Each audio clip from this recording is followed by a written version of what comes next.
गांव के बाहरी हिस्से में एक पुराना शिव मंदिर था, जिसे लोग काला मंदिर कहते थे।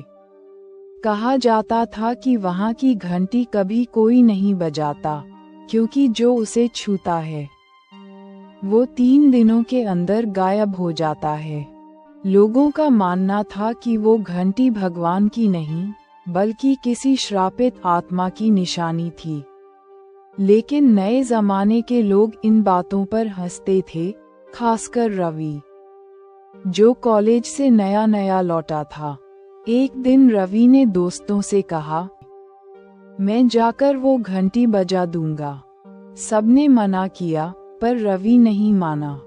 अगले दिन शाम को वो अकेला ही मंदिर पहुंच गया। सूरज ढल रहा था और मंदिर के आसपास पीपल के पेड़ की परछाइयां जमीन पर फैल रही थीं। हवा में अगरबत्ती की खुशबू के साथ एक सड़ी हुई मिट्टी की गंध थी। रवि ने दरवाजे पर कदम रखा। मंदिर के अंदर घुटन और सन्नाटा था।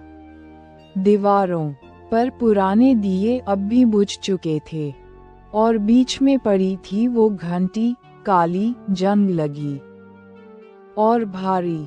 उसने हंसते हुए कहा, ग्रेटर दैन, अब देखो क्या होता है।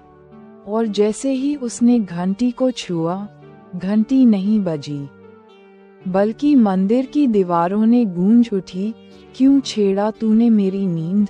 रवि डर गया। पीछे मुड़ा, वहां कोई नहीं था। फिर भी उसे अपने कंधे पर किसी के ठंडे हाथ का स्पर्श महसूस हुआ। उसने पीछे देखा, एक औरत खड़ी थी, आधे जले चेहरे के साथ, आंखें लाल और सूखी, और गले में वही घंटी लटकी हुई थी। उसने कहा, ग्रेटर दैन, अब ये घंटी तेरे गले में बजेगी। और रवि की चीखें पूरे मंदिर में गूंज उठीं। अगली सुबह गांव वाले मंदिर पहुंचे। वहां किसी रवि का नाम और निशान नहीं था। सिर्फ एक नई घंटी लटक रही थी, और वो धीरे धीरे खुद ब खुद हिल रही थी, जैसे कोई अदृश्य हाथ उसे बजा रहा हो। टन टन टन।